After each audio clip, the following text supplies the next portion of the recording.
ಗಲಾಟೆಯ ಕೇಂದ್ರ ಸ್ಥಾನವಾಗಿದ್ದಂತಹ ಹುಬ್ಬಳ್ಳಿಯಲ್ಲಿ ಕೋಮು ಸಾಮರಸ್ಯದ ಚಿಲುಮೆ ಮೂಡ್ತಾ ಇದೆ. ಪ್ರಮುಖವಾಗಿ ಗಣೇಶ ಹಬ್ಬದ ಸಂದರ್ಭದಲ್ಲಿ ಕೋರ್ಟ್ ಮೆಟ್ಟಿಲಿರೋದು, ಹಬ್ಬವನ್ನ ಈದ್ಗಾ ಮೈದಾನದಲ್ಲಿ ಆಚರಣೆ ಮಾಡೋದಕ್ಕೆ ಬಿಡ್ತಾ ಇಲ್ಲ ಅನ್ನೋ ವಿಚಾರದ ಬಗ್ಗೆ ನಾವು ಪದೇ ಪದೇ ಸುದ್ದಿಗಳನ್ನು ಕೇಳ್ತಾ ಇದ್ದೀವಿ. ಬಟ್ ಈಗ ಆ ಎಲ್ಲ ಕಹಿ ಘಟನೆಗಳನ್ನು ಮರೆತು ವ್ಯಾಪಾರಸ್ಥರು, ಅದರಲ್ಲೂ ಹಿಂದೂ ಮುಸ್ಲಿಂ ವ್ಯಾಪಾರಸ್ಥರು ಬಾಯಿ ಅನ್ನೋ ರೀತಿ ಹೆಜ್ಜೆಯನ್ನು ಇಡ್ತಾ ಇದ್ದಾರೆ. ಬನ್ನಿ ಡೀಟೇಲ್ಸ್ ನೋಡ್ಕೊಂಡು ಬರೋಣ. ಹುಬ್ಬಳ್ಳಿಯಲ್ಲಿ ಹಿಂದೂ ಮುಸ್ಲಿಂ ಭಾಯಿ ವಾಣಿಜ್ಯ ನಗರಿಯಲ್ಲಿ ಸಾಮರಸ್ಯದ ಗಣೇಶೋತ್ಸವ. ಹುಬ್ಬಳ್ಳಿ ಅಂದ ತಕ್ಷಣ ನಮಗೆ ಥಟ್ಟಂತ ನೆನಪಾಗೋದು ವಾಣಿಜ್ಯದ ಹೆಡ್ ಕ್ವಾರ್ಟರ್ಸ್. ಇದರ ಬಳಿಕ ತಲೆಗೆ ಬರೋದೆ ರಕ್ತ ಚರಿತ್ರೆ ಹೊಂದಿರುವ ಕೋಮುಗಲಭೆಯ ಕುರುಹುಗಳು. ಸಣ್ಣ ಪುಟ್ಟ ಗಲಾಟೆಯಿಂದ ಹಿಡಿದು ಈದ್ಗಾ ಮೈದಾನ, ಅಯೋಧ್ಯೆಯ ಜನ್ಮಭೂಮಿ ಹೋರಾಟದಂತಹ ಹಲವು ನೆನಪುಗಳಿದೆ. ಇದಕ್ಕೆ ಗಣೇಶ ಹಬ್ಬ ಕೂಡ ಹೊರತಾಗಿಲ್ಲ. ಹಬ್ಬ ಬಂದರೆ ಹುಬ್ಬಳ್ಳಿ ಮಂದಿಗೆ ಎಷ್ಟು ಖುಷಿನೋ ಅಷ್ಟೇ ಆತಂಕದ ಛಾಯೆ ಕೂಡ ಇರುತ್ತೆ. ಮೆರವಣಿಗೆಯಲ್ಲಿ ಏನು ಅನಾಹುತ ಆಗುತ್ತೋ ಅಂಥೇಳಿ ಭಯದಲ್ಲಿಯೇ ಜನ ಇರ್ತಾರೆ. ಇಂತಹ ಹುಬ್ಬಳ್ಳಿಯಲ್ಲಿ ಇದೇ ಗಣೇಶ ಹಬ್ಬ ಈಗ ಸಹೋದರ ಸಾಮರಸ್ಯವನ್ನು ಸಾರಿ ಹೇಳ್ತಿದೆ. ಹಿಂದೂಗಳ ಜೊತೆಗೆ ಮುಸ್ಲಿಮರು ಸಹ ಖುಷಿಯಾಗಿ ಗಣೇಶನ ಉತ್ಸವದಲ್ಲಿ ಭಾಗಿಯಾಗ್ತಿದ್ದಾರೆ.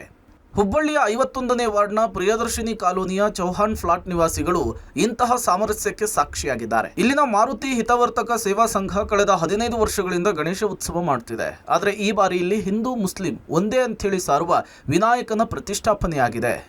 ಇಸ್ಲಾಂ ಧರ್ಮದ ಸಾಬುದ್ದೀನ್ ಮತ್ತು ಸಲ್ಮಾ ದಂಪತಿ ಈ ಬಾರಿ 25,000ದ ಬೃಹತ್ ಗಣೇಶ ಮೂರ್ತಿಯನ್ನ ಮಂಡಳಿಗೆ ಕಾಣಿಕೆ ರೂಪದಲ್ಲಿ ಕೊಡ್ತಿದ್ದಾರೆ. ಇನ್ನು ನದಾಫ್ ಕಲ್ಲೂರ ಎಂಬಂತಹ ಮಾಜಿ ಪೊಲೀಸ್ ಅಧಿಕಾರಿ ಅನ್ನಸಂತರ್ಪಣೆಯನ್ನು ನಡೆಸಿಕೊಡ್ತಿದ್ದಾರೆ. ಇಷ್ಟೇ ಅಲ್ಲದೆ ಮೂರ್ತಿ ಪ್ರತಿಷ್ಠಾಪನೆಯ ಕಾರ್ಯಕ್ರಮವನ್ನು ಅವರೇ ಮುಂದೆ ನಿಂತು ಮಾಡಿಸ್ತಿದ್ದಾರೆ. ಧರ್ಮ ಭೇದವನ್ನ ಮರೆತು ಎಲ್ಲರೂ ಒಟ್ಟಾಗಿ ಈ ಹಬ್ಬದಲ್ಲಿ ಭಾಗಿಯಾಗ್ತಾ ಇರೋದು ಸ್ಥಳೀಯರ ಸಂತಸವನ್ನ ಹೆಚ್ಚಿಸಿದೆ. ಹಬ್ಬದ ನೆಪದಲ್ಲಿ ಒಂದು ಧರ್ಮವನ್ನ ಮತ್ತೊಂದು ಧರ್ಮದವರು ಕೀಳಾಗಿ ನೋಡುವ, ತೊಂದರೆ ನೀಡುವ ಅದೆಷ್ಟೋ ಜನರಿಗೆ ಇದು ಮಾದರಿಯಾಗ್ತಿದೆ. ಇಲ್ಲಿ ಪ್ರತಿ ವರ್ಷ ಹಿಂದೂ ಮುಸ್ಲಿಂ ಅನ್ನೋದು ಏನೂ ಇಲ್ಲಾರ್ದೆ ಒಬ್ಬರು ಮುಸ್ಲಿಂ ಅನ್ನ ಸಂತರ್ಪಣೆ ಮಾಡಿಸ್ತಾರೆ, ಒಬ್ಬರು ಕ್ರಿಶ್ಚಿಯನ್ರು ದೇಣಿಗೆ ಕೊಡ್ತಾರೆ. ಪ್ರತಿ ವರ್ಷವೂ ಮಾಡ್ತಾಯಿದ್ದಾರೆ. ಪ್ರತಿ ವರ್ಷದಂತೆ ಈ ವರ್ಷ ಅವರಾಗೆ ಮುಂದೆ ಬಂದು ಹೋದ ವರ್ಷನೇ ಕೊಡಿಸ್ತೀನಿ ಅಂದರು. ಬೇರೆಯವ್ರು ಬುಕ್ ಮಾಡಿದ್ರೋದ್ರಿಂದ ಈ ವರ್ಷಕ್ಕೆ ಅವ್ರು ಮುಂದೂಡಿ ಈ ವರ್ಷ ನಾನು ಕೊಡಿಸ್ತೇನೆ ಅಂಥೇಳಿ ಹಠಕ್ಕೆ ಬಿದ್ದು ಕೊಡಿಸಿದ್ದಾರೆ. ಗಣಪತಿನ ಸಾಬುದ್ದೀನ್ ತಹಸೀಲ್ದಾರ್ ಅನ್ನೋರು ಕೊಡಿಸಿದ್ದಾರೆ. ಗಣಪತಿ ಉತ್ಸವಕ್ಕೆ ಮತ್ತು ಯಾವುದೇ ಹಬ್ಬ ಹರಿದಿನ ಇರಲಿ, ನಾವು ರಂಜಾನು ಎಲ್ಲರೂ ಕೂಡ್ಕೊಂಡೇ ಮಾಡ್ತೀವಿ, ಈದ್ ಮಿಲಾದ್ ಎಲ್ಲರೂ ಕೂಡ್ಕೊಂಡೇ ಮಾಡ್ತೀವಿ. ಗಣಪತಿ ಉತ್ಸವ, ದಸರಾ, ಬನ್ನಿ ಕೊಡೋದು ನಾವು ಅವ್ರ ಮನೆಗೆ ಹೋಗಿ ನಾವು ಕೊಡ್ತೀವಿ, ಅವ್ರು ಬಂದು ನಮಗೆ ಕೊಡ್ತಾರೆ. ಹಂಗೆ ನಾವು ಅದೇ ಹಬ್ಬ ಇದೇ ಹಬ್ಬ ಅನ್ನೋದಿಲ್ಲ, ಎಲ್ಲರೂ ಒಂದರಿಂದ ಮಾಡ್ತೀವಿ. ಇಷ್ಟು ಮಾತ್ರವಲ್ಲದೆ ಇದೇ ಮೊದಲ ಬಾರಿಗೆ ಯಾವುದೇ ಮುಸ್ಲಿಂ ಸಂಘಟನೆಗಳ ವಿರೋಧವಿಲ್ಲದೆ, ಯಾವುದೇ ವಿವಾದಾತ್ಮಕ ಘಟನೆಗಳಿಲ್ಲದೆ ಬಹಳಷ್ಟು ಸುಲಭವಾಗಿ ಈದ್ಗಾ ಮೈದಾನದಲ್ಲಿ ಗಣೇಶ ಮೂರ್ತಿ ಪ್ರತಿಷ್ಠಾಪನೆಗೆ ಮಹಾನಗರ ಪಾಲಿಕೆ ಅನುಮತಿ ಕೊಟ್ಟಿದೆ.